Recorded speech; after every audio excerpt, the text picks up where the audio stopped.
Mignola's birthday today, by the way.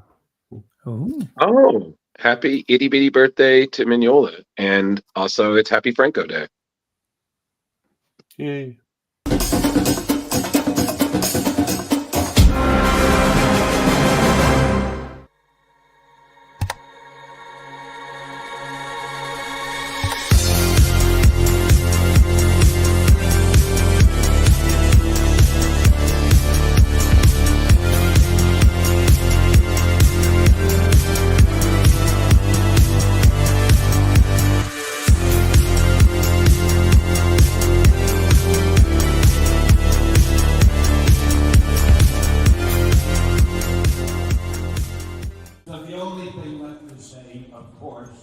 Is the one obvious thing.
Everyone thinks because you're a zombie, you don't know good coffee. Well, they're wrong. There's only one brew that gets my seal of approval. Deadly Grounds coffee is my guilty pleasure. The aroma is so intoxicating. It brings all of my neighbors out of the woodwork. Deadly Grounds coffee. Coffee to die for, and zombie approved. It's good to get a little deadly. Use the front door! Oh, they're so disgusting. Yep, I hit the wrong button. Hey, happy Tuesday, everybody. You are watching Splash Pages. My name is Leo. I'm the monkey behind the keyboard here. We have an amazing show schedule for you, as always. And with us, we'll kick it on over to Jar Jar. How's it going, bud? Hey, there I am. How's it going, everybody? Happy Tuesday. Pretty good show ahead, hopefully. Maybe out and foretelling the future, right? Yeah, good show coming up. Over to you, Drew. Introduce our guest. Thank you so much, Jeremy. It was great seeing you there. Now, we got a little bit of some rain coming in tomorrow. We're definitely going to see some sun later on in the week. But right now, it's Tuesday night, so you decided that you're going to spend some time with us, which we appreciate, and we'll do our best to keep everybody nice and entertained. We have on a fantastic guest, a fantastic writer, artist, creator, whatever the title, he does great. He's here to talk about some of his current projects that he's working on, some upcoming stuff. And also we're going to talk about the last time we got to see him at this year's Terrific Con. You've seen his work with his frequent collaborator, Art Balthazar, on Tiny Titans, Itty Bitty Hellboy, Adventures of Superboy, and so much more. But also all of his other creator-owned stuff. And the one, the only, the bespectacled and still funny Mr. Franco, everybody. Yeah. I like that I get a weather report with this. It's awesome. No, you're welcome. I hope it's not supposed to rain. I'm working on taking down my pool. There's a little variety there. Franco, welcome back. Thank you for coming on. How you been? Pretty good. Thanks for having me on. Yeah. Staying pretty cool in the summer. Expecting a little rain apparently tonight, so I wasn't ready for that, but thanks for the heads up. No, yeah, no problem. Yeah, it's 50%. It was a 56% chance tomorrow of rain, so I feel we're probably going to get a little later on tonight. Cool. Now, to make sure that your forecast comes true, do you go around stomping on all the daddy long legs in the house? No, I don't, because I was told that it is bad enough to kill spiders in the house. I thought daddy long legs weren't even considered spiders. So, despite my slight arachnophobia, and I say slight because for some reason it doesn't work for all of them. I try to save the spiders I find inside the home as long as they are not big and hairy and hissing. That's not what I just heard. I heard you stomp around the home like Godzilla at 2 a.m. Yeah, well, that's different. That's when insomnia rears its ugly head and it's like, hey, I'm like, no, please go away. Leave me alone. Like, for the love of God, I just want to leave it. But like I said, it was good to see you in the Oh Yeah team at Terrificon this year. I'm sorry we didn't really get a chance to do an interview like we had hoped, but I mean, how was the con for you? I mean, we had a great time, but it's always weird doing interviews and stuff. Well, how was it for you? Anything cool happen? Yeah, it was that was August and we're in September, so like I forgot most of the stuff that's happened there already, but and I did. I hear you on that. I did a couple other things since then, so they all kind of blend together. If it wasn't the very last thing I did, then I don't really remember a lot of it. But I remember it was busy and talking to a lot of people. I know I talked to you guys in passing a couple times. Yeah, it was just overall a great show. Mitch puts on a great comic friendly show, and I look forward to that. That's one of the shows that I look forward to the most every year. Absolutely.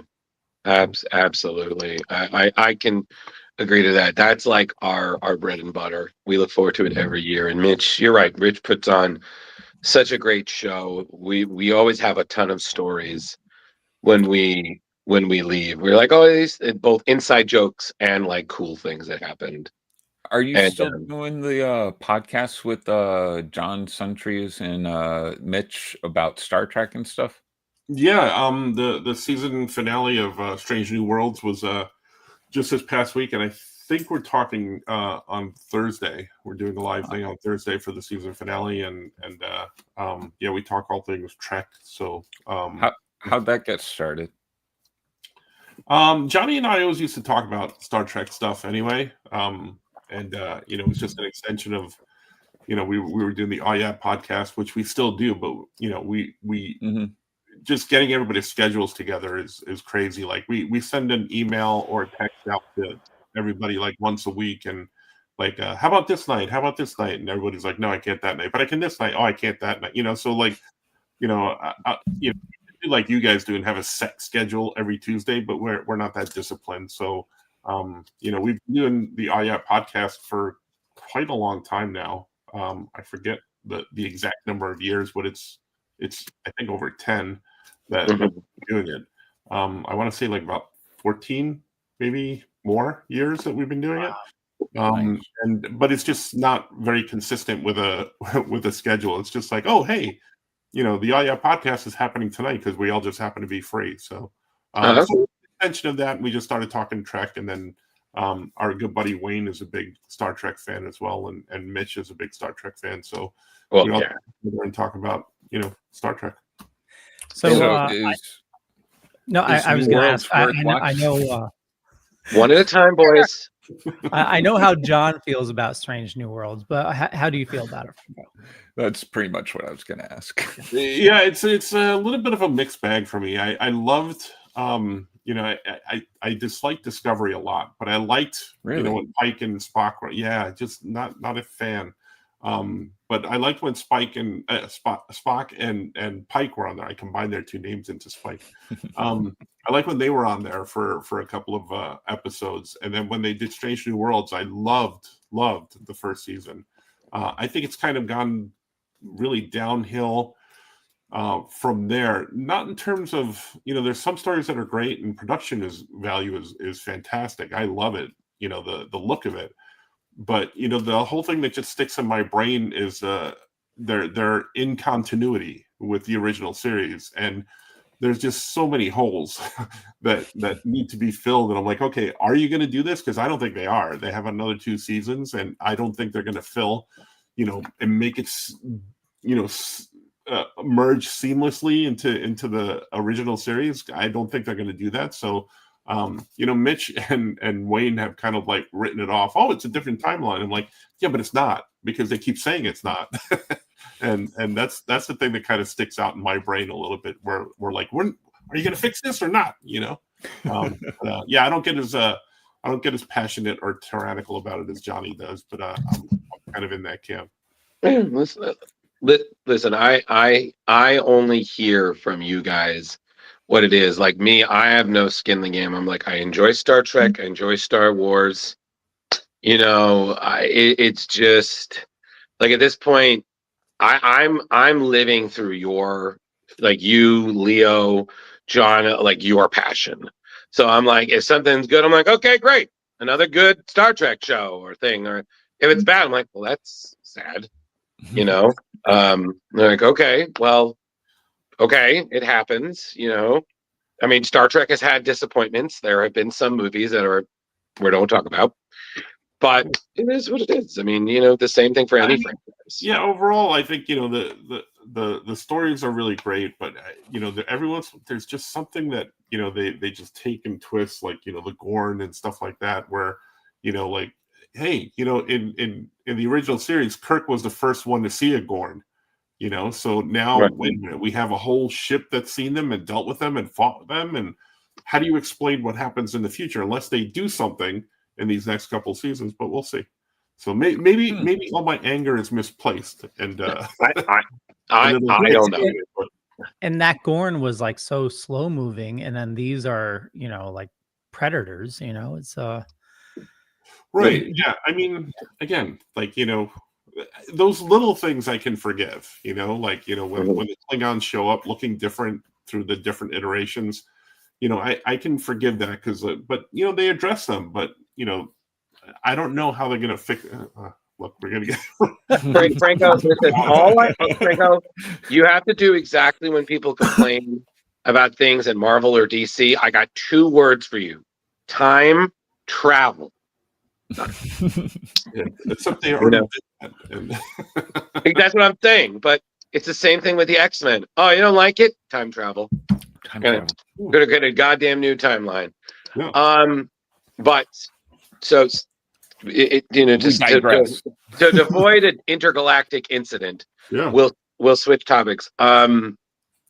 So one, since the last time we saw you, I know that you had a bunch of new projects, and I believe one of them was like Itty Bitty Flash Gordon, right? It was Flash Gordon Adventures. Yeah. Okay. Flash Gordon Adventures came out last November, first volume. Second volume is coming out this November, so we're a year apart. But the second one is an anthology of a bunch of fantastic cartoonists, writers.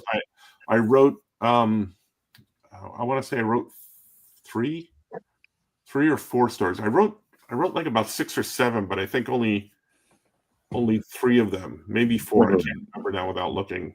Wound up in the. What's that? I said, yeah, don't cheat. Just go with your gut. 3 or 4. Yeah.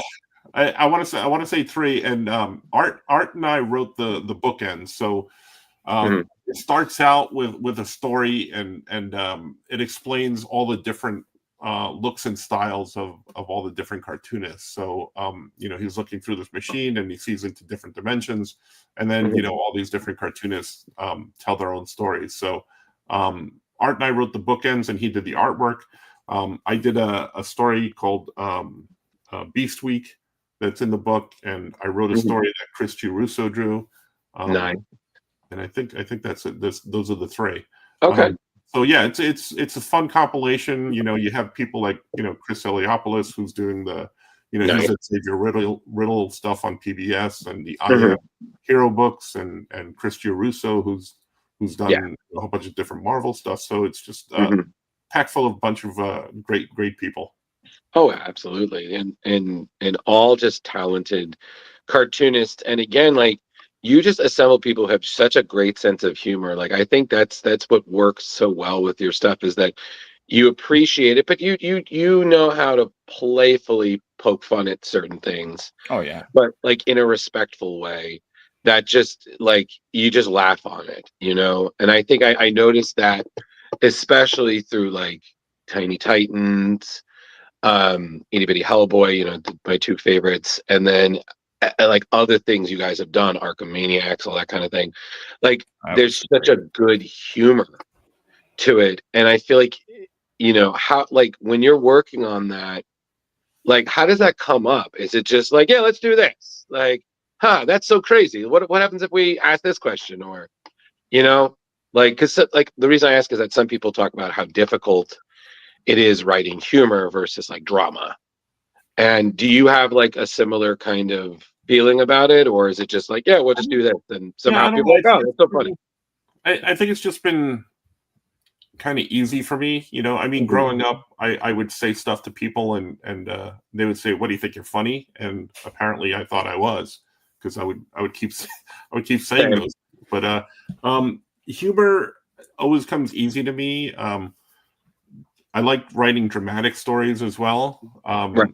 So I really love storytelling in all forms. I like regular comic books. I like humorous comic books. I like comics for kids. I like prose stuff. So I like movies and TV and stuff. So any form of storytelling is what I get excited about. And if I get an idea, that's kind of what I run with it. And I don't know that I'm the correct artist for all the stuff that I do, which is why I work with a lot of different artists and I write for them.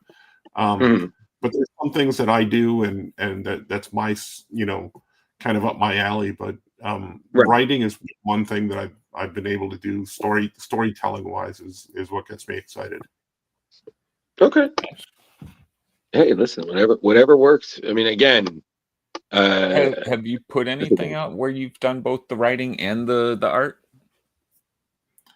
Yeah, actually, the Greatest Little Luchador was the thing that's one of them. That's running on Kickstarter right now. It's an idea that my son and I what had. A segue, huh? Yeah, he had a little bit of a germ of an idea. We took it, and because we did a Kickstarter last year called LXT, which was a game that my friend developed and I did the artwork for. So this kind of spun out of that. And we wanted to try doing like, something for all ages. I don't know that Kickstarter is the right home for it. Just because I don't know that there's a lot of kids buying stuff on Kickstarter,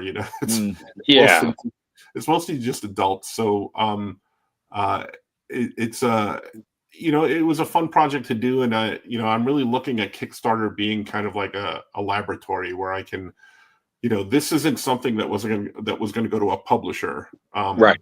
And I thought maybe Kickstarter, rather than just, pony up the money for it and put it out, I wanted to let's see if we can crowdfund this and see what happens. And now, we're about a week in and we're at $1,800 of a $3,000 goal. And good for you. So we have about 23 days, I think, left. So we're hoping to get to 3,000 by the end of the 23 days, and hopefully it gets funded. Yeah, let's congratulations. I mean, I love hearing that. It's not the first time I've heard like a creator working on Kickstarter and you guys just get overfunded like 3 to 4 times, and it's just so crazy because then there are other projects that I've heard like people are just struggling to get to the finish line just to be funded, and it's just like it's so crazy because you never know. But there's no guarantee that we're going to get there, but we're hopeful and we'll see. Do you one of the creators we had on was big on using Instagram and stuff like that to help push his Kickstarter and stuff? Do you guys use all those social media crazy things? Do like little contests and stuff? I don't know about contests because I think we have enough content worthy stuff for people to get on the Kickstarter. So you can get different things like I had my buddies, I called in some favors. I had Art Baltazar do a cover and I had Scoot McMahon do a cover, and those are exclusive covers that you're only going to get on Kickstarter. Right.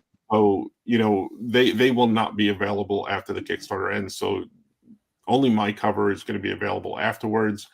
So we try to do some stuff that's exclusive on Kickstarter, and we try and throw some surprises. And when we ran the last Kickstarter, which was our game Kickstarter, which got funded successfully, but everybody was just surprised that it was we told everybody, I forget the exact date, but I think it was around March or April that we ran it, and we told everybody by the end of the year you're going to get the book.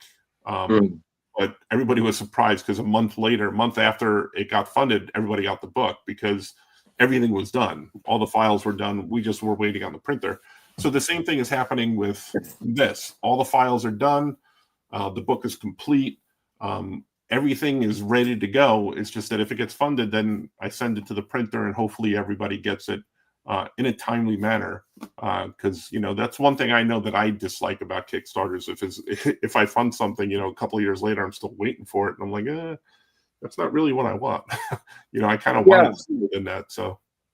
Yeah, that's something that Kari is always kind of informing us that some people, you order it, you get it, and it's great. And, it's become part of our show. She shows us these things. I'm like, wow, that's a good freaking deal. And then she tells us about ones that she found that she's still waiting. And it's been like a year and a half. A year and a half. And I'm like, that's like, and there's no explanation. There's no update, and I'm just like, that's crazy. Yeah. So I'm a little fanatical about, making sure that the updates happen. All the files are ready to go.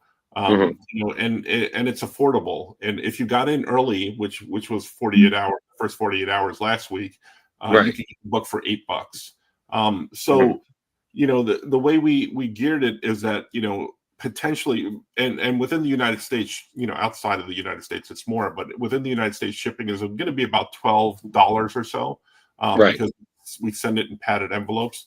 So, for $20, if we get funded and reach any of our stretch goals, you might get, for your $20, you're going to get a book, you're going to get a print, you're going to get a bookmark, a set of stickers. And if we hit our $5,000 goal, you're going to get, one of those memory card games. You ever play those when you were a kid? You match the 2 to the 2 or whatever. We have all these little monsters that we created, and you match them to their matching item. So potentially for $20, you're going to get a whole bunch of stuff. But if you want to spend more, you can get the exclusive covers and all that other stuff. And I have some paintings up there that are like $150 or so. But again, if you don't want to spend the money on that stuff, you don't have to. So that's the way it's geared. Okay. Listen, sounds like you're doing everything right, man. So I think again, like I said, congratulations on, making it past your goal. I mean, I can only imagine. I haven't made it past the goal yet. It's at 1,800, and we're looking for 3,000. So. Well, I mean, 60. I'm sorry. Like, I hope you get. I'm sorry. Let me rephrase that. I hope you do get your goal. Okay. But at least you're already a nice chunk away. We're more than halfway there. So hopefully we'll get there in the next 20 days or so, and we'll I mean, send us the link. Like, if you want, if you send us the link, we'd be more than glad to share it and do our part in helping you cross that line. Yeah, absolutely. I mean, good project is project. Like, put food on the Franco table. Like, let's go. Get this guy some lobster. Yeah. I don't need cheddar biscuit, this man. He's probably tired of ramen by now. I don't know. Cheddar biscuit. Going red lobster. Yeah, I know. That's always, okay, Kari. You gotta love Kari. She's here, even though she's not here. She's here. It's just like old times. Leo, can you put up the comments so we can one more time? Happy Tuesday, Jen. Sorry I'm not there. Franco, you're awesome. I'm excited about the new Kickstarter. Have a great show. Oh, thank you. And I hope your mom's feeling better. Yeah. Thank you, Kari. And same thing. I hope everything's going well with your mom and whatnot. And just a heads up, I put the link for the Kickstarter in the chat. So if you're watching us live or if you're watching us after the fact, just check the comments and you'll see the link right there. Very nice. Very nice. So what is the premise of the Greatest Little Luchador? Like, is there a lot of wrestling? Like, there's a little bit of wrestling, but for the Greatest Little Luchador, for a title like that, there's not actually a lot of wrestling in the book. It's about a luchador, and he tries to do the right thing, and he's walking through the desert one day, as luchadors tend to do, I guess. And he comes across he comes across a little lost dog, or what he thinks is a lost dog, and he's like, he pontificates, I'm gonna find your home, I'm gonna help you, because that's the kind of luchador I am. And then he finds someone who's willing to help him, or is she, and he comes across some of his enemies from the ring, and he has to deal with them. And then there's kind of like a supernatural twist to the story too. So it's just like it's just an all ages fun thing. Like I said, I'm using Kickstarter as kind of like my laboratory to see what I can do in different ways. So the artwork in this was all done with pastel and watercolors, which I've never done before on a book, and the inking is a little bit different. So it's just a way for me to just let's see how this works. Right. As you guys know, I think I've told you I was an art teacher for 20, close to 24 years, and I would do a whole bunch of different things with my students. I would do watercolors, I would do pastels, I would do and I kind of miss doing that. I'm not just one guy who does just digital colors and inks and stuff like that. So I do a whole bunch of different stuff, and so that this was kind of an extension of that. The story was kind of like conceived by my son, and then we wrote it together, and then I'm like, I think I can do this. Let's see what happens. So 48 pages later, it's on Kickstarter. Nice. Very nice. Now, did your kid really, was he enthusiastic throughout the whole thing, or did you have to push him at times and be like, hey, come on, we got to write this. Let's. Yeah, full disclosure, my son is 26 years old. He's not like a, okay. 5-year-old. Yeah. I was thinking more teenager, but yeah. All right. No. No, that kid, I want to be fully up front. Yeah, I want to full disclosure this. Yeah, he went to college to be a writer, and he talked to me about that, and I'm like, I'm from the arts, so I'm fully supportive, but if you really want to be a writer, you're probably going to need a day job. So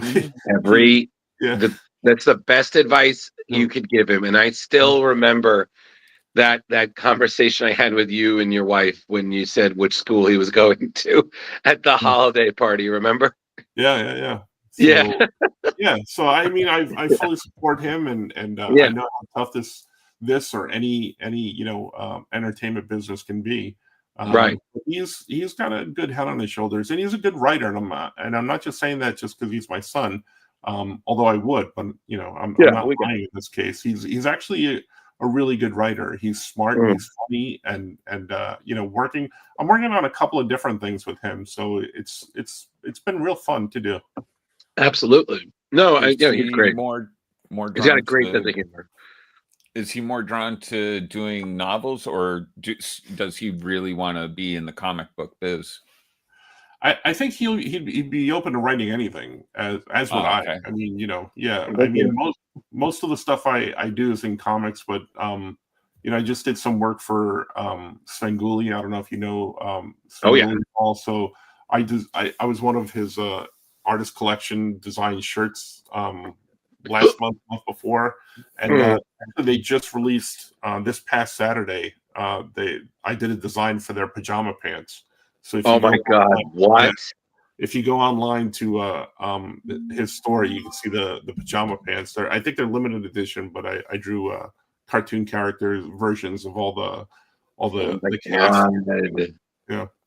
That's freaking great, man. I had no idea. That's awesome. Did he ask you? I think he was at a con, right? Yeah, I actually scripted the first book, the Lost in Time comic book that they did. There they are. Those are the pajama pants right there. And my name's in there somewhere in the description. Oh my God, look at those designs. So yeah, I drew all the characters, and that was fun. But yeah, I wrote the first comic, Lost in Time comic. I helped them script it because they had never really done comic books before. So they wrote an outline script, and I went in and kind of sectioned it out to pages, and I wrote some jokes and stuff like that. And I'm happy that they didn't change any of my jokes. They loved all of them. So yeah, that's how I got to know them. And then after San Diego last year, they contacted me and said, asked if I'd be interested in doing these. I'm like, yeah, I love you guys. So I did the designs for the pajama pants and the t-shirt design. I think my design is called Hair's Looking at You because I have all the characters entwined in Svengoolie's hair. So that's amazing. Mm. Wow. That is wow. Well done, buddy. Yeah, thanks. Yeah. So yeah, just he likes to write for everything. So we're writing a bunch of projects, and hopefully some of them will see the light of day. Well, so I speaking of your projects, we thank you again. We've got to read things like Little Luchador, but also other things. And I have to ask because I first thing, everything was great. Like Thanks. again, fantastic. Ninja Kaiju. Yeah. How did that come up? Because I'm just reading it. Oh, that was fantastic. That was just so funny. I'm just reading. And again, I'm a moderate fan of ninjas. But I love kaiju. I mean, you can ask Leo and Jeremy. I'm always raving about, kaijus, Godzilla, King Kong, that kind of thing.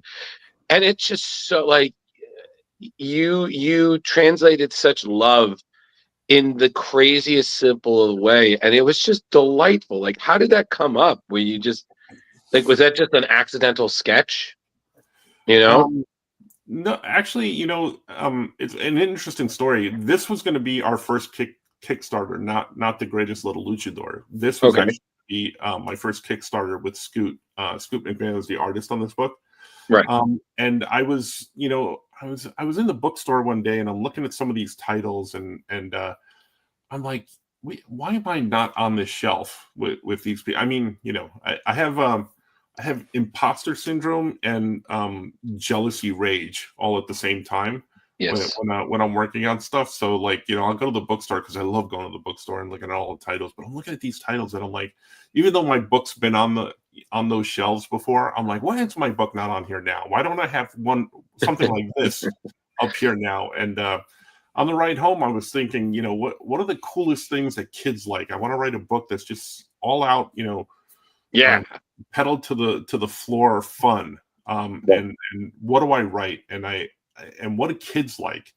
And I was thinking about ninjas. I'm like, kids like ninjas. I think they still like ninjas. And every Halloween, there's at least 30 of them at my door. Yeah, yeah. So kids like ninjas and kids like monsters. And those are two cool things. And then it hit me. I'm like, wait a minute. I don't know if anybody's ever combined the two. Right. And, I did a search and I looked and I'm like, no, this thing doesn't exist. And then I thought, Ninja Monster didn't sound good, but Ninja Kaiju did. And then I contacted Scoot, Scott McMahon, call him Scoot. And I said, hey, what do you think of this idea? And as I was talking to him about the idea, he was drawing it and he sent it to me. Because again, he's like super cartoonist, and I'm like, he would be perfect for this book. And the idea for this was, hey, let's do like one issue at a time, 24 pages, and we'll do them on Kickstarter.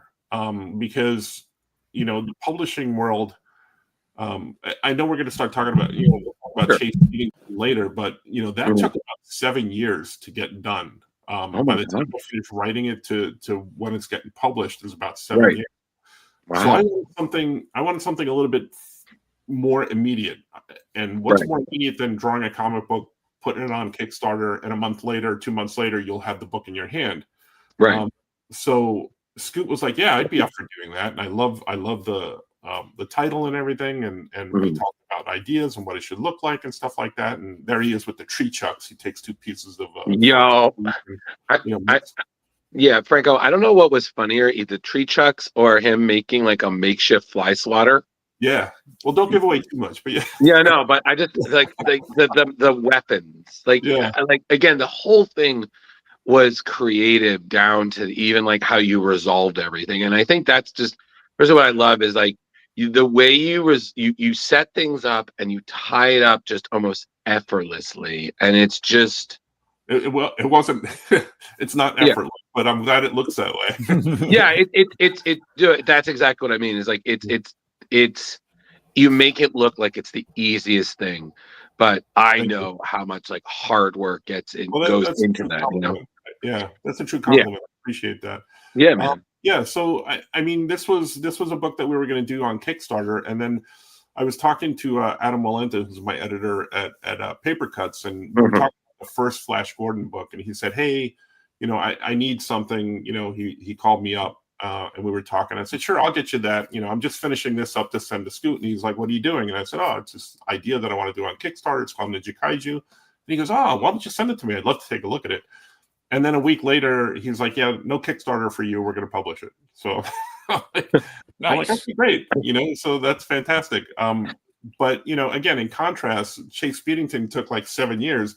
This one took basically, you know, a week to find a publisher. So you know, that's just the way it works in publishing sometimes. And yeah. Yeah. So I mean, like as a growing up, were you a kaiju fan? Were you like Godzilla, King Kong, Ultraman, Yeah, that absolutely. kind of thing? Yeah, Okay. I would watch, you know, Saturday. I'm slightly older than you guys, you know, so I would watch the Saturday afternoon, you know, Karate Fest on you know, Channel 5 or Channel 9 here in New York, and Mhm. or Channel 9 and 11. We'd usually have Godzilla and King Kong and those things. Right. On Sunday afternoons or Saturday afternoons, or the Kung Fu movies. So yeah, I was a big fan of all that stuff. Mhm. So yeah, this idea was kind of, you know, sprouted from that, but also sprouted from the idea of what's the most simplistic thing that I could put on the title that would be instantly recognizable by maybe adults and kids. And my answer was Ninja Kaiju. So we'll see how it does, but yeah. And it rolls off the tongue so easily, does. you know, like again, that's just quality nameplates, man. Like you're like Ninja Kaiju. I'm like That was kind of one of my favorite things in the book, the different names of the different ninjas. So it's like Ninja Joe, Ninja yeah. Ninja. And I think for me, one of my favorite characters, I gotta say, I loved what you did with the two guys working security, because I feel like those guys are always like the grunts. They're always like the cannon fodder, or they get eaten and whatnot. They're actually commenting, like they're the voice of the creators. Like, yeah, wow, I can't believe that this is actually happening. I know they should really hire better security. They'd Yeah. probably be like just the common sense weaving to, like, I was like, we are the anchors that are keeping this from going too far. It's gonna go far, but not just enough. Like, Well, you know, here's a little tidbit for you. We're all hoping that there's going to be a sequel because I've already written it. I I don't was know if going to it's going to be say, done. Phil. I don't have a contract for it, but I've already written the second one, and I'm almost done writing the third one just because I can't get it out of my head. Oh, nice. right. So, so again, I don't have a contract for those, but I'm hoping. But what you'll really like is what happens to those two guys in the sequel, because that's Sweet. That's a lot of fun. Well, because again, another thing that I really loved is that you, like other creators, like you kind of do the same thing James Gunn does with his stuff. Like, your friends always make it in the work. So that's what I loved seeing, like people I know through, you know, comics show up Yeah. in like Tiny Titans Yeah. or whatnot. And it's just so great seeing that. And I'm like, oh, like I'm always kind of out of the look. I was like, is that one of his friends? Is that someone I know? Just Most because likely, those are just the best, yeah. you know? Mhm. So, like, again, like I said, I just love when people do that, because that's such a great, like, thanks for being my friend. You're in this book. I'm like, great. I die. Wonderful. Yeah. You know? But yeah, no, Ninja Kaiju, like, again, I reading that, I was like, I need to own this, and I need to tell like friends who have kids, Yeah, buy this I would book. appreciate Oh, it. definitely. You Yeah, know, I mean, like, you know, yeah. it's open for pre-orders now. You can look for it on Amazon, Barnes and Noble. It's on the Simon and Schuster website and on Paper Cuts. And honestly, you know, these things are all predicated on sales. So if you pre-order now, you know, there's a good chance that there's going to be a sequel. And if we get enough, Yeah, you know, so that's what we're hoping for. But Ninja yeah. Kaiju 2. Yeah, Ninja Kaiju has just been a lot of fun, a whole lot of fun, and it was just that was one of the more fun things that I've written. Everything I write is fun to me. Yeah, of course. But there was That's just a lot of fun, especially working with Scoot. And he and I have done a few projects in the past, and it's just so effortless to work with him. And I just hope it does well, so we can do a whole bunch of them. Oh, absolutely. You need to make some foam tree chucks to go along with it. Yeah, there you go. Yo. Paper Cuts has some ideas about what to do if you see us live or at a convention. They have some fun surprises in store for the book. Hopefully, listen. What I'm waiting for is someone to do like a Ninja Kaiju cosplay, because I swear that'll just make you and Scoot stage, like or I would love to see a ninja like just shut up like, hey man, those are the best. Like when you see creators posing with people cosplaying their creations. I mean, that's just proud dad moment right there. It's like, hey, I'm hanging out with this guy looks familiar. So I'm hoping, because that would be so great. I was like, I know that it's a Ninja Kaiju. How do you know that? I've read the book. All three of them. But so I guess kind of segueing, Chase Speedington.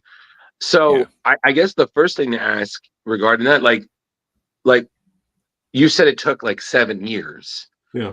How did is that again, because I know that a lot of times, again, you'll write the script, but then it's about finding like a home. The idea changes because writing styles evolve. So how did it again? You wrote this. You're working on Ninja Kaiju, but you said this took 7 years. What influences something like that? Well, this one started with the artist. His name is Mike Hardigan, and he's in New Zealand, and he's an incredibly talented cartoonist. I was a fan of his artwork. I saw it online, and I reached out to him, and he told me that he didn't believe it was me when I reached out to him. He goes, "No, you're not him," and I'm like, "No, it is me." And are there a lot of imposter Francos out there? Yeah, well, I mean, he was a fan of Tiny Titans and everything, and he just didn't believe that. Franco. I was Franco reaching out to him, but I wanted to work on this project that I had an idea for, and he readily agreed. It was not this project, by the way; it was a different project that I had pitched to him, and he started doing some designs, and right at the beginning stages, it was optioned out from under me, not from under, with my I signed it over and got a check and all that other stuff, but nothing's ever been done with the project, and the rights just finally reverted back to me. So that happens sometimes.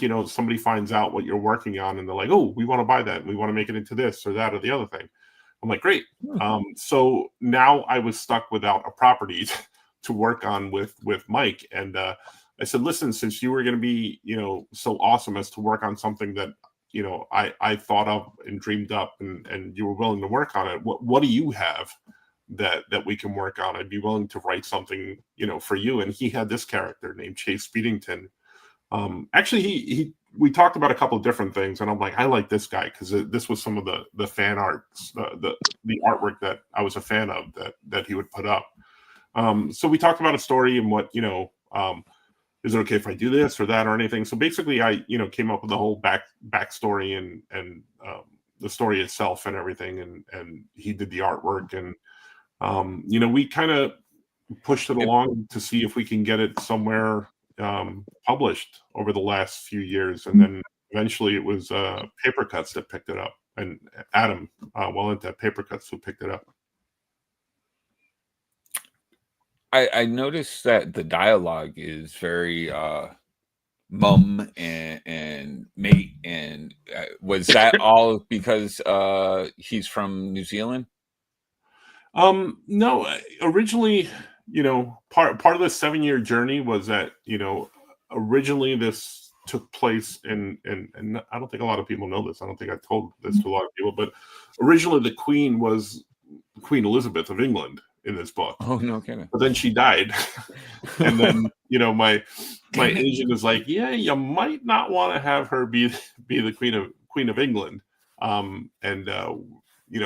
There were suggestions about changing it to, King Charles, who became king after she died, or whatever. And then I'm like, no, I like the mother figure aspect. So we just made up a country, basically. We made up a new queen, but a lot of the dialogue was already set. And I kind of wanted it to kind of still have that, European flair, like he was from England, kind of like a James Bond type thing, Gotcha.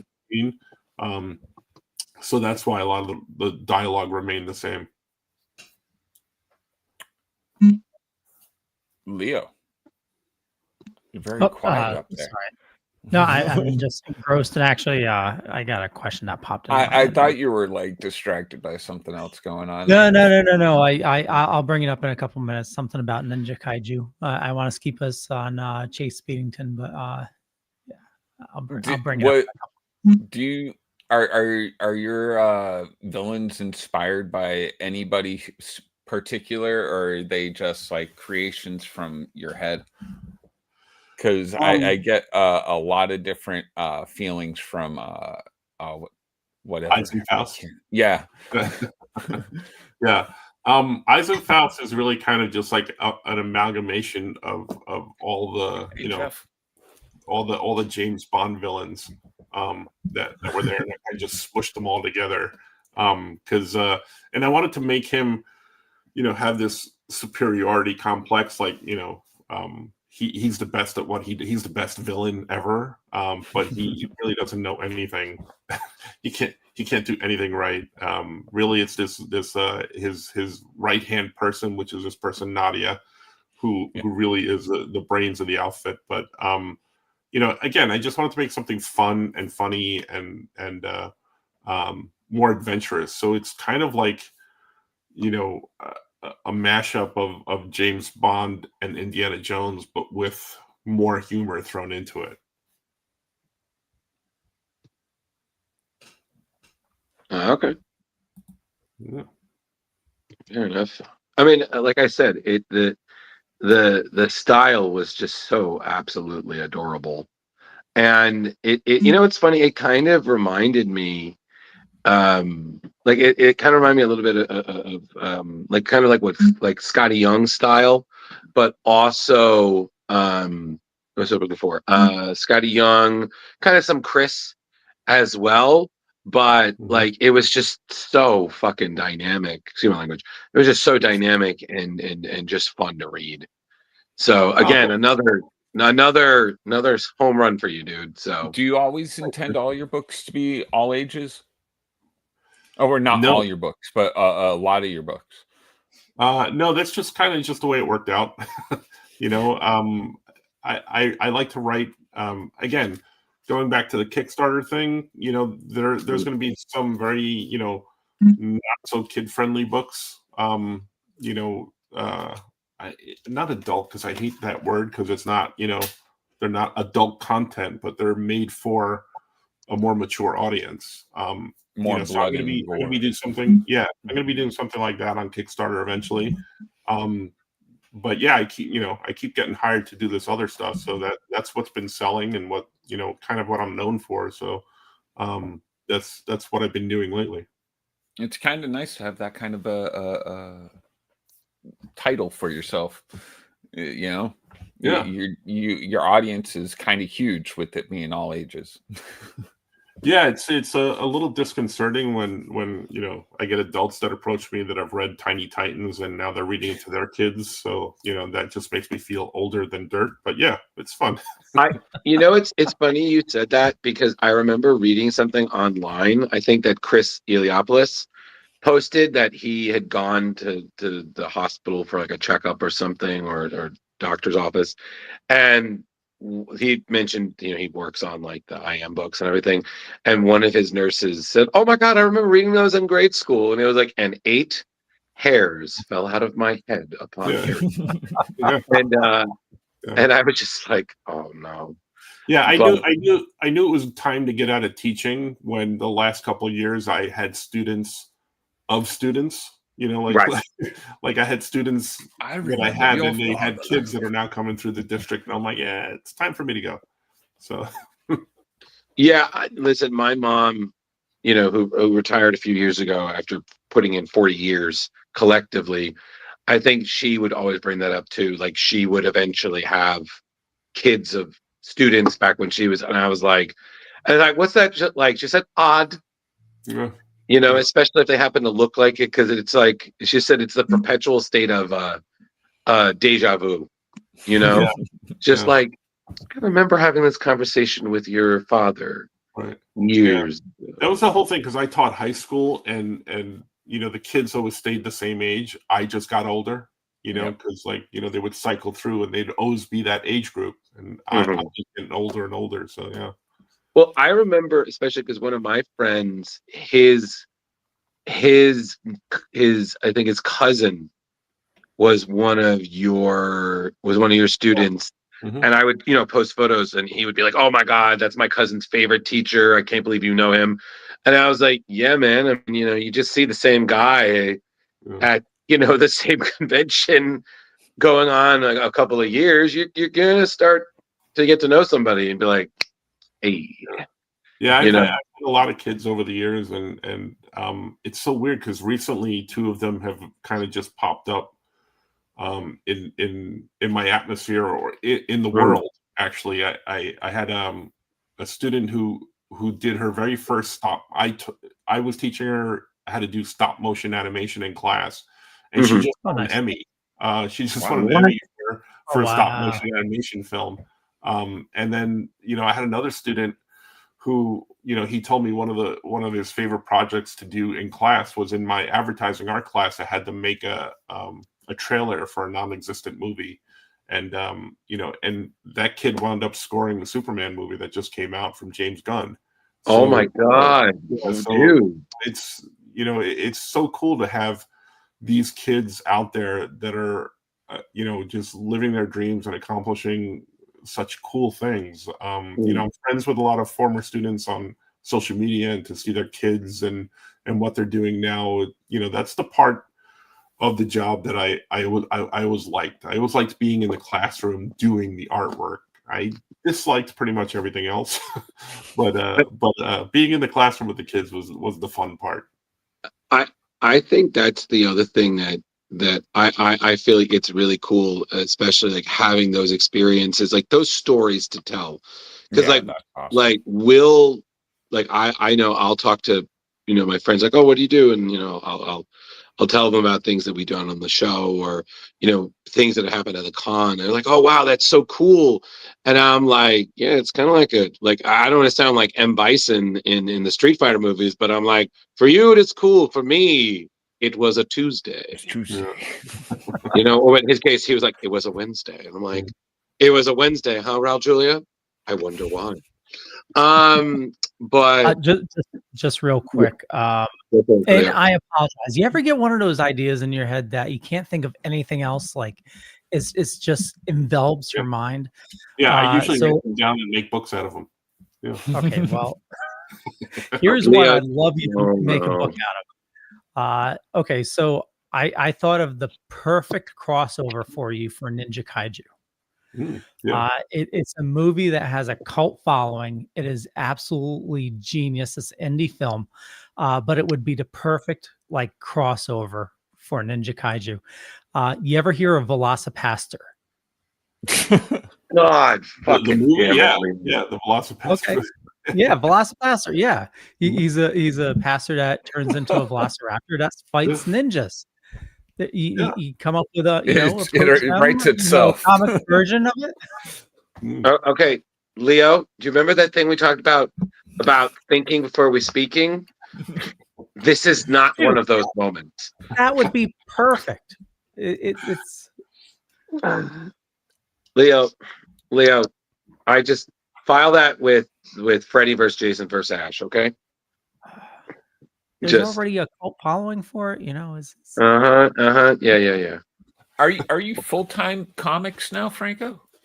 Is that the main? That's fantastic. Yeah, and it's with all your friends too. So like, Again, that's even more fantastic. The man's his own James Gunn, man. He just does dope work and has a great time with all of his friends. I was like, and he wears good suits. I mean, he's always extremely nicely well dressed. You know, and this is coming from the person who runs around in a red suit, and literally someone every time will ask me if I'm the devil. And I'm like, yeah. And it's only Tuesday. Exactly. And I'm just like, yeah. Karen says I'm with Leo. There you go, Leo. You're getting your cult following after all.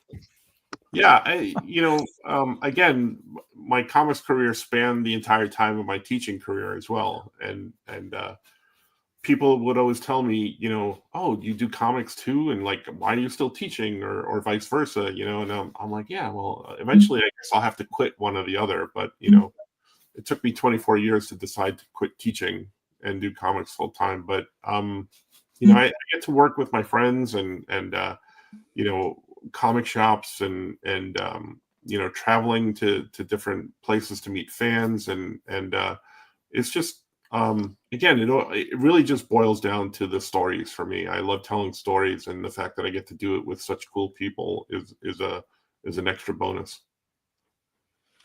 Ever have a differing of opinion so much that it turned into a fight when you're not a fight, but more of an argument when you're doing any of these books?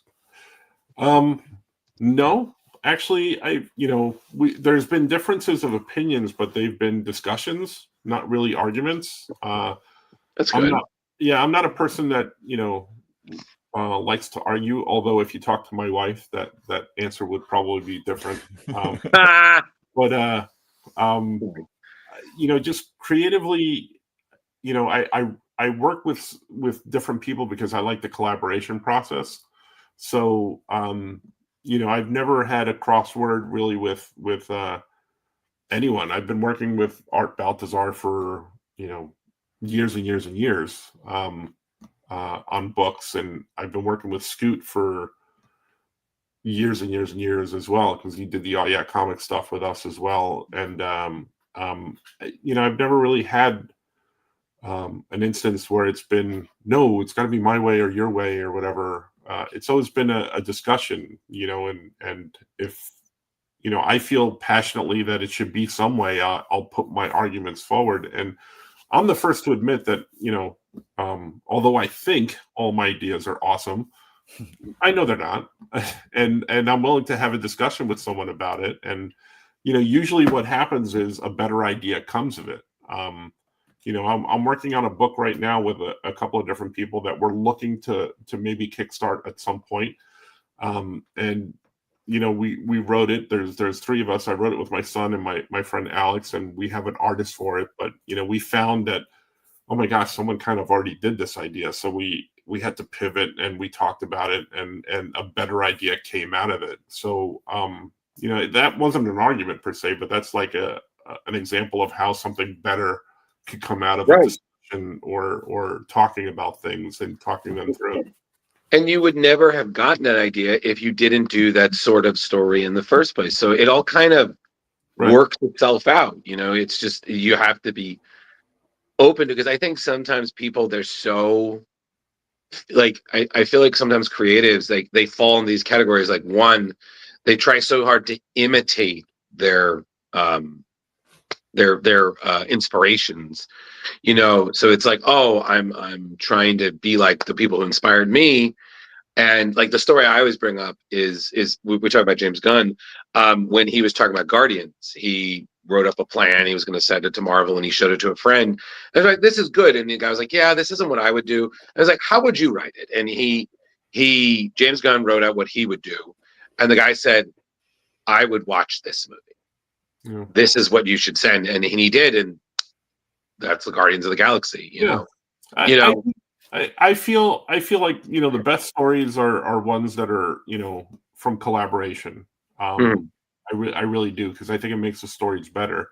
Yes. I've never been one really to argue. I mean, I'll discuss, Right. You'll debate, but you won't. Yeah, I'll debate, but I won't argue. And I think that's also from my years of teaching, is like, I would never enter into an argument with a kid. I would never yell at a kid. I'd Right. always have to find out where they're coming from to understand where we want to go. And I feel that's the same thing in stories. Like, if Scoot contributed a bunch of stuff story-wise to Ninja Kaiju, and that was all through, communication and talking and stuff like that. I could have easily called him up and said, "I'm the writer. I'm writing. You shut up and draw." It's just not, it's not me. Yeah, that's just not me. And I'm open to collaboration, and I want to hear your ideas. And maybe it's better than the idea that I had. So let's see where it goes.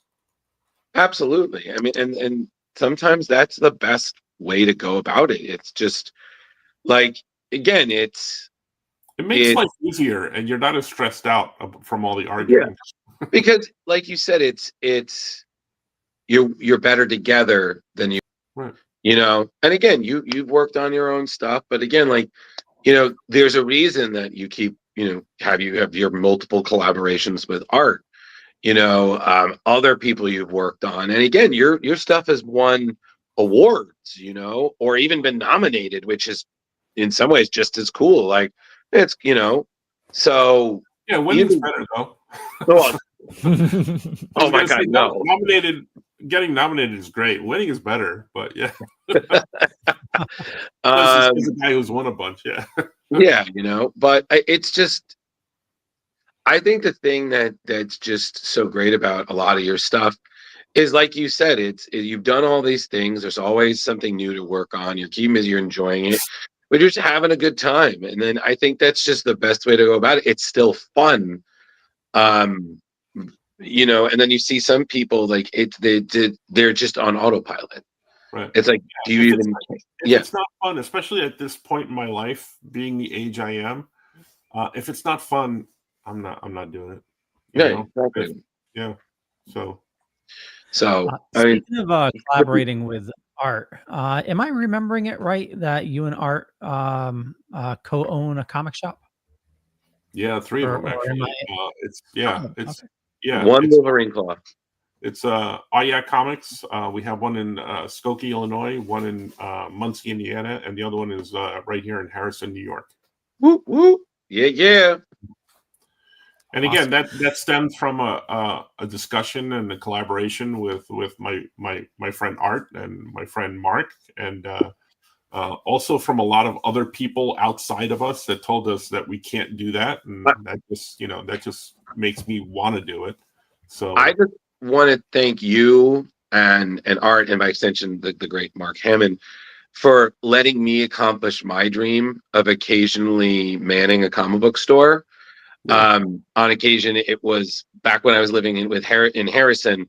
It was really fucking cool. I mean, it was occasionally stressful because every job has to have a little danger, but that was just the coolest. Like, I just remember, like, messaging, I was like, I'm like manning a comic book store. How do you feel? It's like, God, I hope I don't burn it to the ground. I mean, what? It's going great. But even if you do, yeah, we'll get an insurance settlement. We'll be fine. Yeah, exactly. But no, and it's always, and again, the shop in Harrison, you guys always get great guests. It's always nice events. It's such a great atmosphere. Like, I'm just saying, like, I go literally, like, where I'm living now, I literally is the other side of Westchester, and once or twice a month, it's never, I was like, I gotta pick up my books. I'm like, nope, time to get the books. Time to give all you more of my money. Hey, let's go. Let's do the thing. Well, it's appreciated, but yeah, I mean, and the guests, we've had some really unbelievable guests over the years. I mean, we've had Alex Ross in store, we've had Mike Mignola in store. Oh my God, yeah. And you know what? These people, we're creators, so we knew what we wanted to do with the store, and we were like, this is how we're going to be treating our creators. This is how we're going to be treating our customers.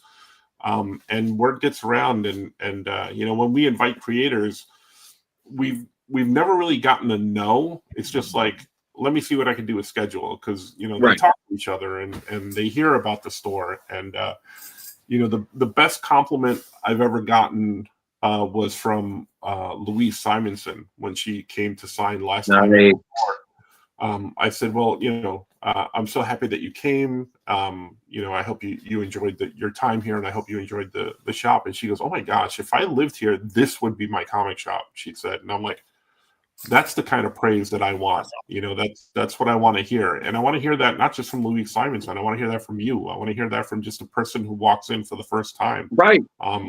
Yeah, I want you to have a good time, because we've had a lot of discussions about what the store should be, how it should be presented, what it should represent, and I think we've accomplished all those things. And honestly, if we were in business for 3 or 4 years, I'd be like, all right, that we did our goal, we set a goal, and we created a comic shop. But we're going on 10 years for the New York store. I want to say 12, 13 years. It's really been 10. Oh my God, you're right. Yeah. Holy baloney pants. Yeah, in Skokie, our first store, it's going on 14 years now. That store's been open. Wow. So, wow. I joke, but I feel I just carbon dated myself, because I remember coming by and the store wasn't even done. Just come by and saying, hey, and it was, I remember the first opening, when you had a bunch of, oh my God, yeah, that was rad. Yeah, Drew, you can't carbon date yourself. You're still a young. I can count my rings as much as the next tree in the forest. 1, 2. There's your ring. Do not carbon shame me, Mr. Ponderoso. Okay, hey, knock it off. Okay, don't make me put you back in the well. Okay, but no, but Franco, I just have to say, again.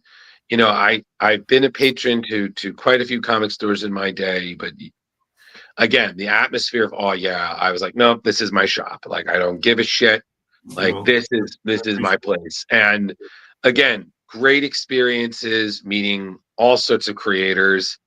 I think my favorite one was, it's funny because I just remember, it's a small moment, but I was going to get my books and you had Keith Giffen there, Keith Giffen. And I think Mark had pre-prompted it, and basically Keith Giffen told me to go F myself. And you just always like, wow, isn't it good? You pick up your books and you had Keith Giffen tell you to go fuck yourself. I'm like, what a day.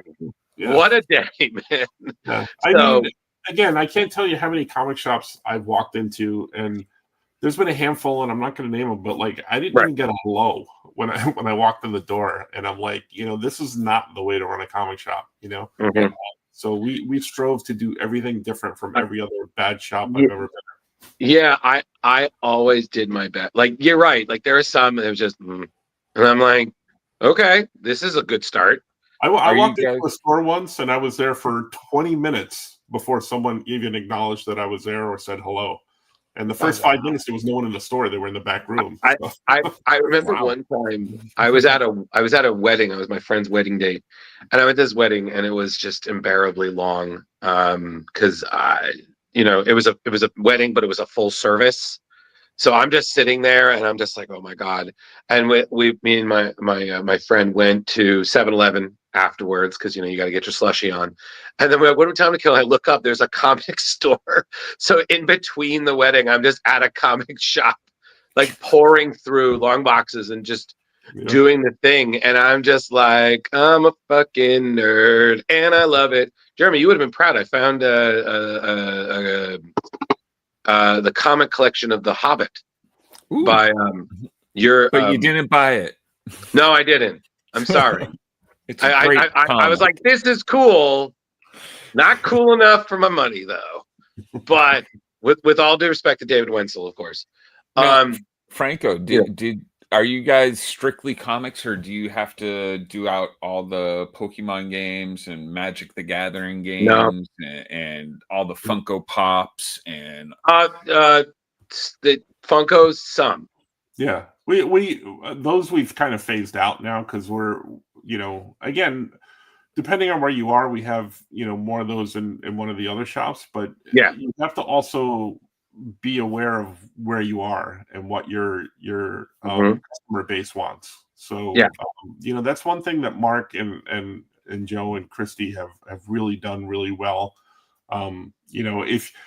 If you're at the store and you see me and you ask me to ring something up, I will not be able to because I don't know how to run that register or anything like that. I talked to Mark. That's the day to go to the store, guys. Yeah, I talk to Mark every couple of days and stuff like that, so he keeps me up on what's going on. But yeah, the ordering and everything, that's Mark and Joe and Christy. Yeah, those are the guys that do the day-to-day stuff and do it. Yeah.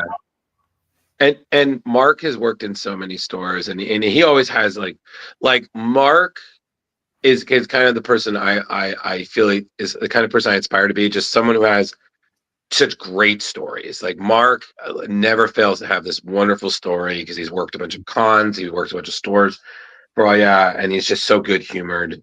He's also so knowledgeable about comics. So absolutely. Yeah, I mean these people, our guys, Joe and Mark, and those guys can have conversations with people, but they know their stuff. Yeah, yeah, absolutely. And like again, it's just such a great atmosphere, And again, it's all you guys, and I can only imagine how the Skokie and the Indiana store are, because I mean, if Harrison stores, you should hit them up one day. Yeah, absolutely. Yeah, well, one day. But because we're coming up on a bit of time, but so kind of wrapping it up. Are there any shows? Upcoming shows that people watching or anything could find you at? Is there anything else that you're maybe working on that maybe you can hint at? And of course, as Leo would say, what's the best social media that people can see your work and contact you and that kind of thing? Yeah, just Google me, Franco, or Franco. I'm on Facebook, Instagram, all those things, so you can hit me up anytime on there. As far as shows, I'm doing. I'll be at the Brooklyn Book Festival this weekend. Actually, I'll be signing for a couple hours each day for paper cuts to promote Ninja Kaiju and Chase Speedington and Flash Gordon. And then I'll be at New York Comic Con and then Baltimore Comic Con, and then I think I'm going to be in Milwaukee, Galaxy Con Milwaukee at some point. Oops, sorry. I'll be at I hit the button on my keyboard. So I'll be at Milwaukee Galaxy Con in November. And as far as projects go, it happened to the perfect storm of all the projects, or the Greatest Luchador, the Greatest Little Luchador Ever is right now on Kickstarter. I have Flash Gordon and Chase Speedington; those hit on November 4th in bookstores and comic shops, and then Ninja Kaiju comes out in February. I think the date is February 12th or the 7th. I can't remember, but mid-February Ninja Kaiju comes out. And as far as other projects, I have a bunch of stuff that I'm working on for myself, Kickstarter-wise, or just publishing-wise. I have like 2 or 3 projects that way. And I do have a couple of projects coming out through paper cuts that I can't talk about. And it's kind of it's a big property, but I'm silenced at the moment. We look forward to seeing them when you can talk about them, I was working on something. Well, listen, good stuff, man. Is there anything you're I know we need to wrap up. Anything you're reading right now, or watching other than Star Trek?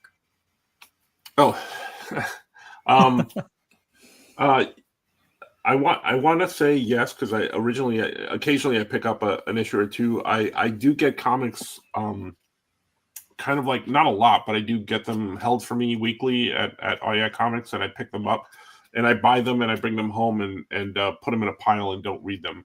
So I want to read them, but they're here and I haven't read them. But there's a bunch of stuff that I pick up and want to read right now. What's the last book I read? I think I read Robert Kirkman's Battle Beasts. I think I just read the first of that. I read. But there's a bunch of other stuff that I want to read. I read the first few issues of Absolute Batman. I like Absolute Wonder Woman. That was actually a lot of fun. and a couple other things that I Right, have right. stuff here that I have to read that Okay. I'll just never read. Yeah, the absolute stories are awesome. And Robert Kirkman's about to start Transformers. Yes. Yeah. With Dan Yeah. Mora. Yep. So, should be pretty great. Yeah. So, okay. Well, Franco, thank you again for joining us, man. We're really good luck with all this stuff. I appreciate it. Thanks for having me, guys. Yeah, absolutely. Well, again, regarding anything like Kickstarter links or anything, if you want, just shoot us a link. We'd be more than glad to either promote it on the show or on our social medias. Every little bit helps. Yeah, man. Thanks. I appreciate it. Yeah, absolutely. But thank you again for joining us. Good luck with everything, and our best to your family. And as Mark Hammond would say, go forth and conquer. Awesome. Have a good night, and, man. When you're ready, Franco, there's you know this already, but the red button on the bottom, and if you can just leave the studio or leave the uploads going, that would be awesome. Cool beans. All right. Bye. Awesome. Yeah. Thank you, Franco. Bye. And then there were three. And then there was three musketeers. All right. Well, I guess we should just kind of do the news, right? Because unless you want to talk about Ninja Kaiju versus Velocipaster. No. We could talk about Alien Earth. It's fantastic. I haven't watched it. Or Dexter. Oh my God. Dexter was great. Dexter? Mm-hmm. Oh, yeah. Finished it. Yeah. Yeah, that was pretty great. No, we'll just do the news and then call that a night because it doesn't feel right doing the Kickstarters without Kari. None of our names start with a K, so obviously we're not qualified to do it. Well, there's not much this evening, so we'll run through it, and here we go. Yeah.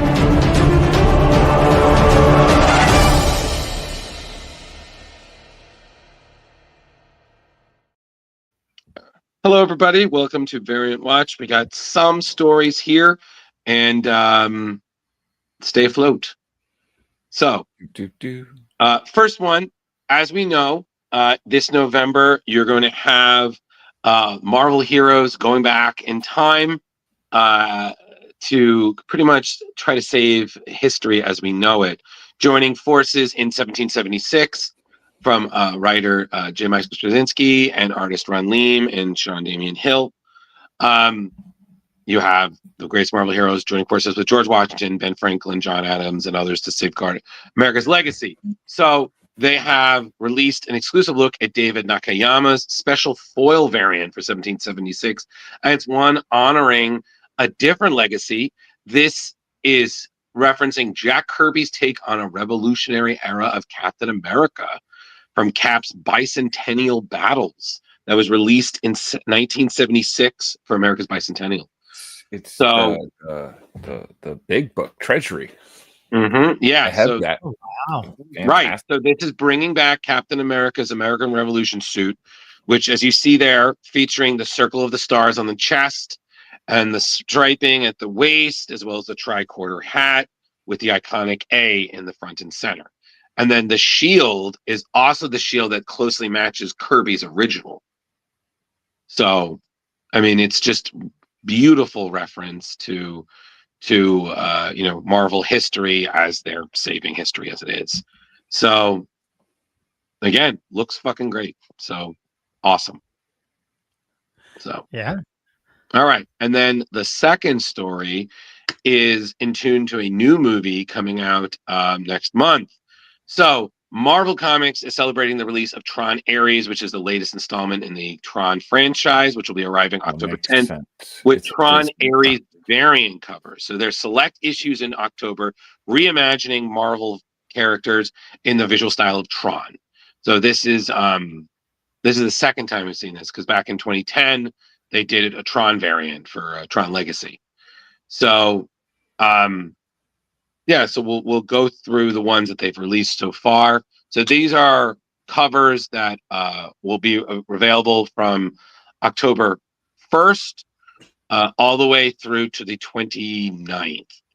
So right there, you got Scarlet Witch, Yeah. So this, Avengers 31, covered by Mabed. Muhammad Asrar. Mm-hmm. Yep. Yep. Then you have Black Cat. That's Mirka Andolfo on the 29th. Oh, You got obviously Captain America by Steven Segovia on the 15th.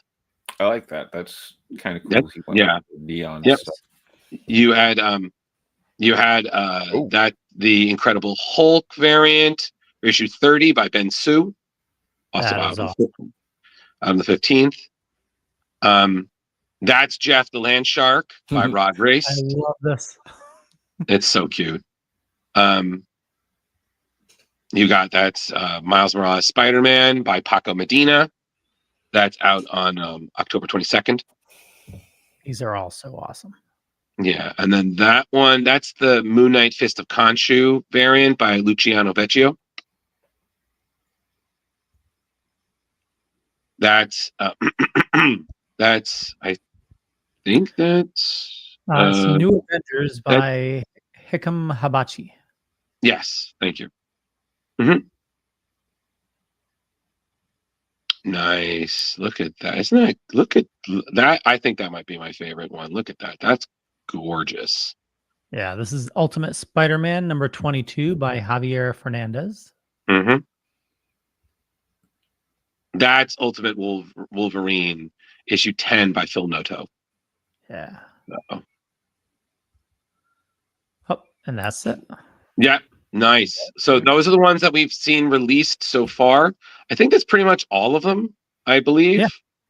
So yeah, I mean, all of them are done in that beautiful Tron style. Again, I have mixed feelings about the new movie, but some of that art's pretty freaking dope. I don't Clearly remember the last movie. I have to go back and watch it to remember if I liked it or not. All you need to know is Daft Punk did the soundtrack, Jar, and it was perfect. Absolutely perfect. Well, Drew down said to the so. last Now minute. The Yeah. soundtrack or the movie? The soundtrack. The movie was good. You know, it was good. I liked it. I wouldn't say I raved about it. Entertaining. Yes, but the soundtrack was perfect. And then this soundtrack for Tron Ares has 9 Inch Nails doing the music, and that is just so exciting. So, all right, but that's everything for Variant Watch. So, Leo, I believe we have only a few stories for the news. So, you want to just get right into that? Drew's News, exciting tales, fresh comic views. In the pages, heroes fly, villains plot under the sky. From Gotham's dark to Metropolis views, we cover stories old and new. Drew's News, your daily source for comic clues. Join the fun, it's a heroic cruise in the world of Drew's Comic News. The news told by Drews. All three of you. Trey. Tree Drews. All right, so celebrating, and I can't believe this, 20 years of Planet Hulk. Marvel has reassembled some of the original creative team, like writer Greg Pak, artist Carlo Pagulain, and editor Mark Panaccia, to craft a new adventure on Skaar, Return to Planet Hulk issue 1, which is a one-shot that takes place during the original storyline, promising to add even greater depth to the Marvel classic. I mean, again, this was such a great story, such a great time in the Hulk's history. You know, Greg Pak, who wrote the whole thing, you had Carlo Pagulain, Aaron Lopresti, Ladron, Chris Sotomayor, Randy Gentile, Joe Caramanga, and everybody else. I mean, it was such a story, and Greg Pak just had such reverence for everything that they did, talking about, you know, the glory of the Planet Hulk, the tragedy that had it, you know, that it's a Hulk story. So there's always about, you know, the price you pay for accepting anger. It's just a very raw, emotional story. And he said that, I mean, he was the one who got this all started, because he realized the 20th anniversary. He went out, spoke to Mark Panaccia, who was the editor for the original series. The one shot got approved. You know, they had to figure out where they could fit an untold story, you know, because they just did such a wonderful mastermind of it. But they did find one. So this story will be taking place after the end of issue 95, which was the 4th chapter in the saga. So this is around when Hulk has freed the enslaved gladiators, but he hasn't really quite settled into his role as the world breaker, the king. So, it's this point in Hulk's life where he's dealing with, he might refuse a call to adventure, the demand to be a hero in this deep wasteland of the, as they called it, the Twisted Wood. So, yeah, I mean, it's a nice way for them to reconnect with some key characters that we saw. They're talking about exploring creatures on Scar that they didn't have a chance to explore so deeply in the original series. So it's just a thrill to add on another level of how the Hulk was perceived on this planet, how he perceives himself, without interrupting what we know is yet to come. So Return to Planet Hulk issue 1 will be released on October 8th, 2025. So if you are a fan of this stuff, please check it out. It's going to be great. So correct me if I'm wrong. Yeah, correct me if I'm wrong. It's next month should be great. So boom. Yeah, that's like what, 3 weeks away, something like that. Pretty much. It's almost Glad my we covered birthday. it. I will say this. Again, I am an occasional Hulk fan. I mean, before Immortal kind of in my mind changed everything.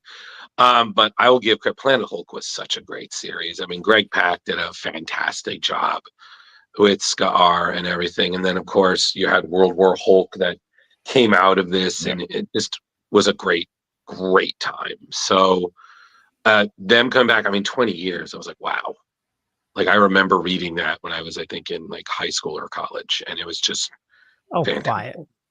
Mm-hmm. All right, so that's all we have for Marvel. So what's up, Mr. Pong? What's next? Oh yes. So, as Leo brought up, Splash Pages is an absolute universe group of fans. Batman, Wonder Woman, Superman, Martian Manhunter, The Flash, all of them. Green Lantern, we're reading them. We have our opinions about them, but there is a special. What happened? The absolute universe you're talking about. Yes, the absolute. Sorry. So we know in October that DC is releasing its first one shot. The Absolute Evil issue 1, bringing together the villains of this. So Scott Snyder has recently announced that there will be an Absolute Arkham special. So if you're paying attention to the current storyline, you know that Arkham is a secret facility in this alternate Gotham that is doing some extremely questionable things to its patients. We've already met one of their champions, Bane, and the effect that Arkham and Bane has had on Batman is just incalculable. It's not just him, but his entire circle. So the fact that they're going to be continuing it, it's going to be just absolutely amazing. So he announced that there will be an Arkham special, that him and one of his frequent collaborators, Frank Thierry, will be writing it. Josh Hickson is the artist. It's the person who did previous work on James Tynion's The Deviant. And it's just straight up horror, but it's going to give some real surprises about Arkham. He hints at some really big surprises there. So, so he talks about that. He mentions that Absolute Batman issue 13 is going to have a big surprise in that issue, that it's going to talk about the introduction of a character that he feels no one's really seen coming, but we're all going to be thrilled. And it's going to have, quote unquote, the first real love scene he's ever written. That apparently had to get censored a little bit. So, issue 14, we're going to have Batman taking on Bane, which, considering what Bane has done, that's going to be Bane is crazy. a friggin' monster. Right. And then Absolute issue 15 is, as he says, the most straight up horror issue I've written for the series by far, with his frequent collaborator from The Witches and his Batman work. Jock will be drawing it, and it's going to be focusing on the Absolute Universe's version of the Joker. Ooh. So that, And then Absolute issue 16 will be where Batman heads to Gateway City and meets up with Wonder Woman, which I believe we had covered before. And he also mentioned that Absolute Batman 17 through 19 is going to be an arc focused on the Scarecrow. So we're going to see Absolute Scarecrow, Okay. who will also have, including the Joker. So it's a great time to be an Absolute Batman fan. So just Jar Jar, everybody, are you caught up? I'm not caught up with everything. I definitely haven't read any Martian Manhunter or Green Lantern yet. They're solid stuff. So yeah, but Batman, dude, I hope you're catching up because it is slowly but surely, one day at a time. Don't call me Shirley. Yep, absolutely.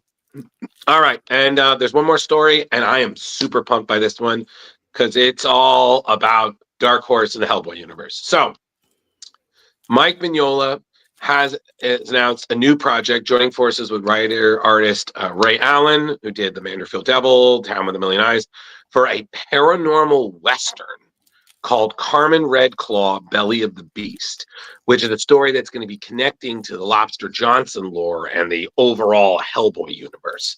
So it's co-written by Mignola and Allen, who Ray Allen will also be doing the art, colors from Michelle Madsen, letters from Clem Robbins. It's a 4-issue miniseries,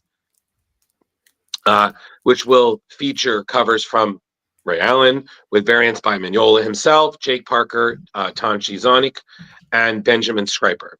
So for those who don't know this character, as it's new, Carmen Redclaw is a descendant of the notorious El Bogavante, which was a privateer who first appeared in Mike Mignola, Johnny Crudy's, and Tansi Jonks.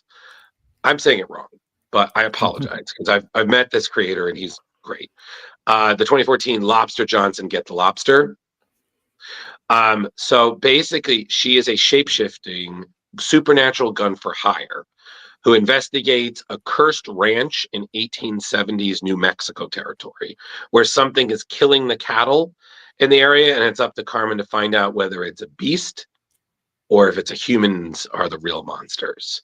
So usually, yes. So Mignola talks about how he's wanted to do this for a while. He finally was like, "Hey, you have something in mind?" And she had half a dozen ideas. All of them were great, but he was really impressed with this one. And she just created an entire character based on just a little bit of Lobster Johnson history. So he's nothing but great things. So, yeah, I mean, excuse me. Ray Allen had nothing but great things to say about merging folklore with the Hellboy universe. So, yeah, so she just wanted like a paladin-style gun for hire in a supernatural Old West, facing off with Native American, colonial, and Mignola-verse monsters. Just, hey, let's do a thing. Why don't we add a lizard shoulder demon? So point is, we're going to have that. We're going to have some Lakota folklore that's apparently inspired by Yankton Dakota author Zitkala Sa, enriched by a friend of hers, Sheila King. So all of this, Carmen Redclaw, Belly of the Beast issue 1 is due next. It's going to be due next year, January 7th, 2026. So, if you like what you're seeing, save up your money and, check out the Old West. Very yeah, cool. Exactly. Absolutely. So, but yeah, guys, that's pretty much everything in terms of the news. I personally think that everybody's just gearing up for New York Comic Con, which, as you know, is in a couple of weeks. So, it's the sharks circling in the water. So, are you gonna jump in the water this year, Drew, and hit up NYCC? Buddy, there's way too much going on in my world. I mean, if I do, I will let y'all know because I will be just handing out business cards left and right. But we'll see. Right now it's a no, but to quote the great Michael Keaton in Batman Returns, things change. So, but that's pretty much it for everything. We'll have to save the Kickstarters for next week. Which, speaking of, Leo, can I tell our audience about our next guest? Thank you, Leo. That was wonderful. What a marvelous transition. Thank you, everybody, for joining us with Franco. We really do appreciate it. If you like what you heard, please hit the like and subscribe button, because we would be glad to have you, so then we can keep showing you more stuff. And then you don't have to worry about forgetting it, because we're going to help you remember because you subscribe. So, yay. Like and subscribe. If you're looking for us, we're Splash Pages. We're on Facebook. We're on Instagram. We're on Blue Sky. And we're on... Leo, am I forgetting one? TikTok. TikTok. Yes, we're on TikTok. But, Leo, zoom in again. Thank you. Check us out next week, as we are going to have independent creator Josh Nealis coming by, and we're going to talk about some of his work and whatnot. And then we're going to be following that up with another creator that we had the pleasure of getting to chat with a bit, to round out our September. I'm not going to tell you who it is, so you're going to have to tune in next week to find out who it's going to be. But stay tuned for more. Surprise! And also next week, Superman on Blu-ray. Oh wow! And on HBO Max, right? I don't know. I thought it was going to be on Max next week. It's on VOD right now. Yeah, I've watched it like half a dozen times already. It's freaking. Of course you did, because you're a punk rocker. Yes, you are. Yeah. So, Crab Joys. Yeah, Mighty Crab Joys. Yeah. Is. All right. So you know what? Let's wrap it up, so we can say we finally did a show in under 2 hours. There we go. I want to thank everybody for watching this fine evening. You know how to find me, but more importantly, follow these awesome people, and check out Franco's work. A lot of great stuff there. And check the show notes up above or down below, depending on where you're watching or listening to us. Jar Jar. Hey, thanks again for watching. As Leo said, check out Franco. A lot of his books are a great way to indoctrinate your children into comics. I know as a dad, it's always hard to find, the comics that you want them to read aren't exactly the comics that you read. But this is good for all ages. And Franco, he's kind of a mastermind behind all age comics. Beyond that, watch next week. That's it, Leo. Nothing else. Thank you, Leo. Thank you, Jeremy. That was short and succinct, but not pointless. Hello, everybody. I'm Drew. Thank you so much for joining us. We truly do appreciate it. We don't validate, but we appreciate you came by. If you need to for some reason chat with me, I'm on Facebook. I'm Ghostbusterman 1984 on Instagram. I'm also on Blue Sky. I would say, if you like what you see, please do, again, like and subscribe. We would really love to have all of your support, especially as we're coming into the final stretch of the year. And I say final because, as we know, once September ends, it's just going to be holiday, New Year. So if you need to get in touch with me, please send a message, and I'll make sure to get back to you before 2026. Maybe. Should we wake you up when September ends? Get out. When September Get ends. Out. He's going to turn into a velocipastor. Okay, that show's over. Cut the check. Show's over. Cut the check. Bye.